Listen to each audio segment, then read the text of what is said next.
Բարև ձեզ հարգելի հեռուստատիտողներ, մենք շարունակում ենք մեր աշխատանքը Պոլիտիկեմ YouTube-յան ալիքի եթերում, այսօր աշխատանքային օր է, մենք ձեզ ենք ներկայացնելու օրվա մամուլի կարևորագույն հրապարակումներ եւ այսպես հրապարակ օրաթերթը գրում է. Հունիսի 7-ի ընտրությունների արդյունքում սահմանադրական մեծամասնություն, անգամ 50% չստացած ԿՊԱ-ականները որոշել են փոխել падգամավորական երդման տեքստը, այն հարմարեցնելով Փաշինյանի հորինած իրական Հայաստանի գաղափարին։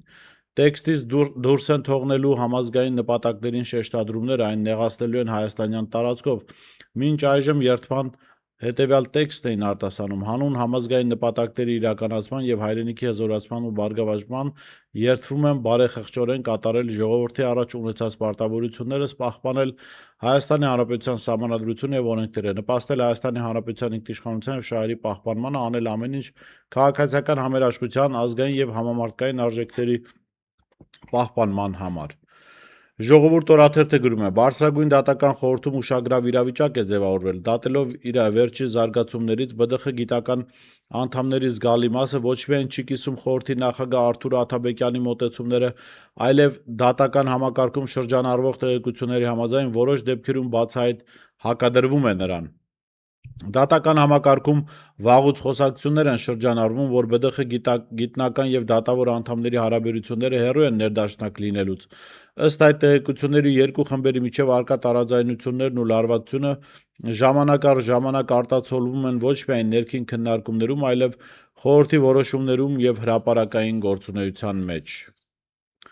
Ժողովուրդ օրաթերթը գրում է. օրաթերթը կոռուպցիայի կանխարգելման հանձնաժողովի հրապարակած նվերների հաշվառման ձևաթղթերից պարզեց, որ վարչապետի պաշտոնը զբաղեցնող Նիկոլ Փաշինյանը 2026 թվականի հունիս ամսվա թարմացված տվյալների համաձայն ստացել է առնվազն 5 արարողակարգային եւ պաշտոնական նվեր, որոնց թվում կան թանկարժեք աքսեսուարներ, հնատիպ գրքեր, շքանշան եւ դեկորատիվ իրեր։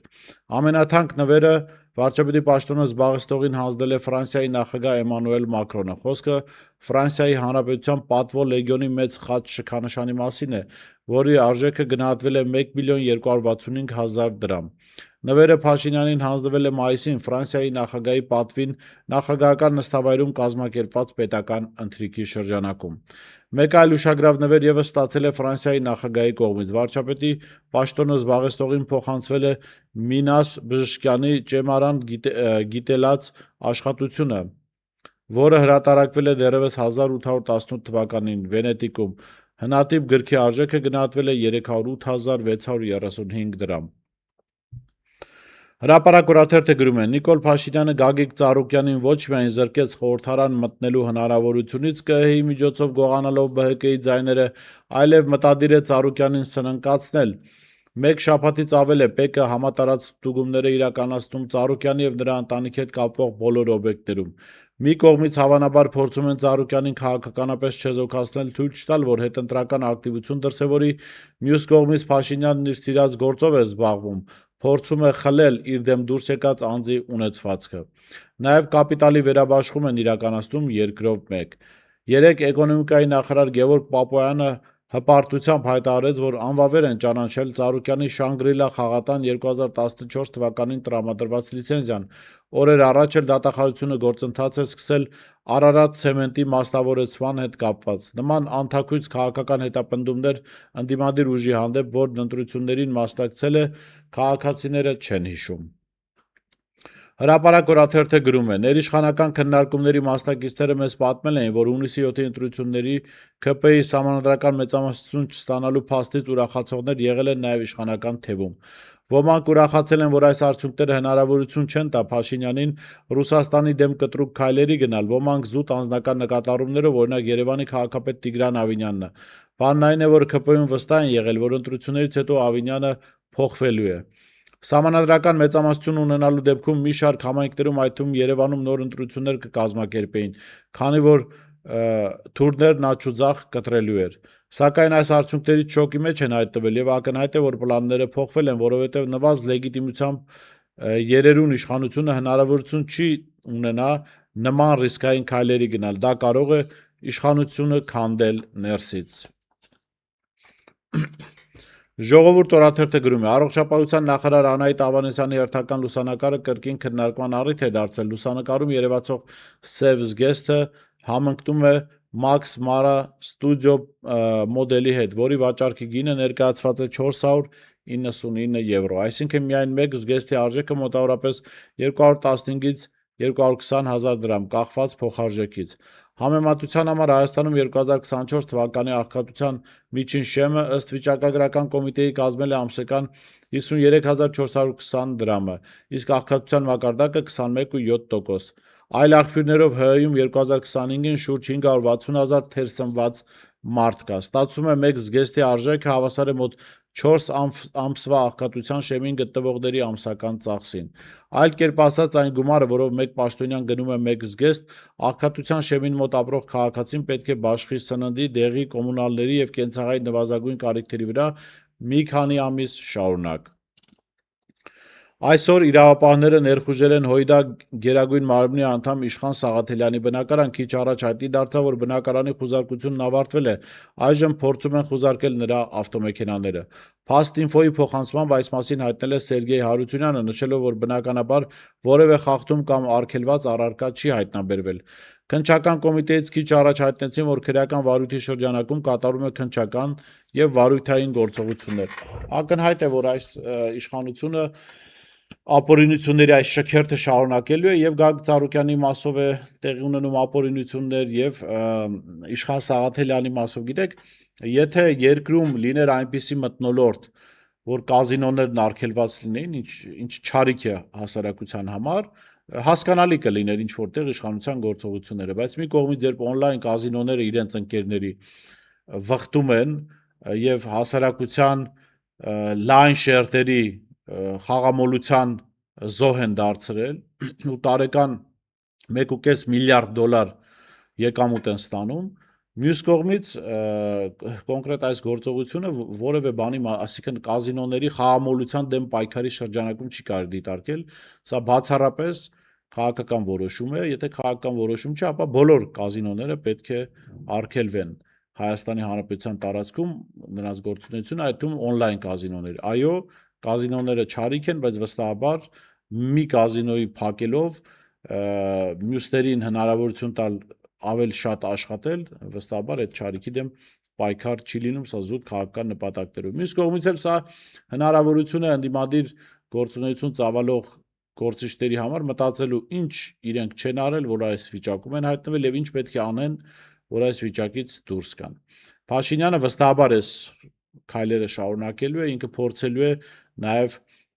ընդդիմադիր տրամադրություններ ունեցողներին վերջնականապես զրկել ֆինանսական հնարավորություններից, որպեսզի իր դեմ պայքարը երկարատև մոռացության մատնվի։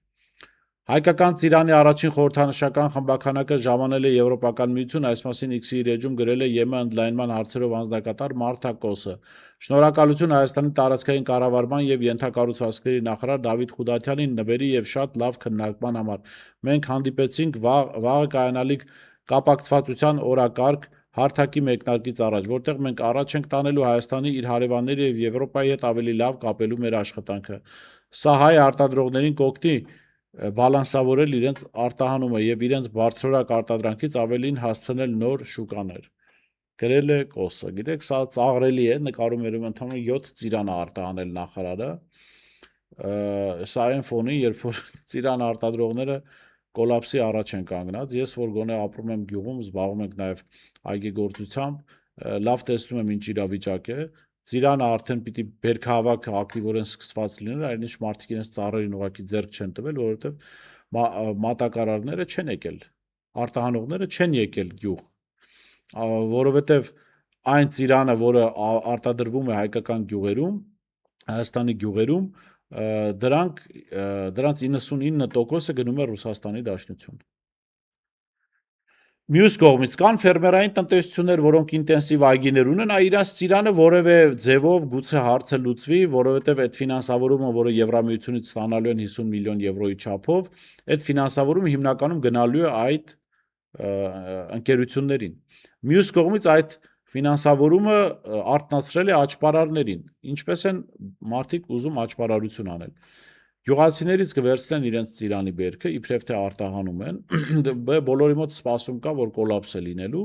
մտադրություն ունեն այդ բերքը տանել Վրաստանի Հանրապետություն, այնտեղ չգիտեմ դրա այդ ինչ տեղի կունեն, կարող են անգամ թափել եւ դրա դիմաց ստանալ կառավարությունից սուբսիդավորումները։ Այսինքն կառավարությունը այստեղ էլ տգիտության բարձր մակարդակ է ցույց տվել, երբ սուբսիդիան տալիս է ոչ թե արտադրողին, այլ լոգիստիկ ընկերությանը, այսինքն տեղափոխող ընկերության։ Տեղափոխող ընկերությունները հնարավորություն են ստացել այս հաճպարարության փող վաստակելու գյուղացիների արտադրանքի հաշվին։ Իսկ գյուղացին կմնա դատարկաձեռն եւ կհաշտվի նաեւ գուցե իրավիճակի հետ, կհաշտվի նաեւ այն խաբեբաների ստեղծած իրավիճակի հետ, ովքեր եկել էին իբր ծիրան մթերելու, իրենց ծիրանը վերցրել, տարել են, գալու են, ասել են, գիտեք, ճանապարհներն չստացվեց հասցնել Եվրոպա, թափեցինք վերքը, ձեզ գումար չեն կարողանա տալ, փոխարենը իրենք սուբսիդիաները առատորեն կստանան։ Սա իմ մտածումն է նաեւ այս ուղղությամբ, որ սա ըստ էության ԿՊԱ-ական մեխանիզմ է հորինված Եվրոպայից եկող այդ ֆինանսական միջոցները մսխելու իրենց ու իրենց ընկերների միջև բաժանելու, հիմա իրենք կհարստանան, գյուղացիներն էլ թող սպասեն, թե երբ Ռուսաստանի Դաշնությունը իր ճանապարհը կբացի։ Այսօր այսքանը, կհանդիպենք վաղը։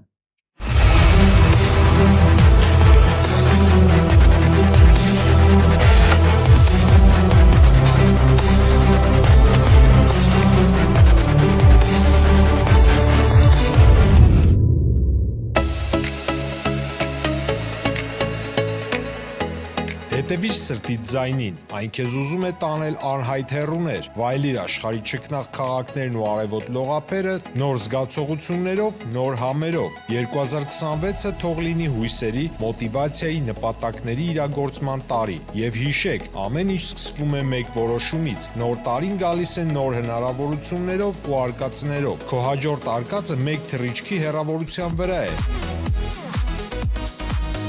Travel with M 095 89 20 48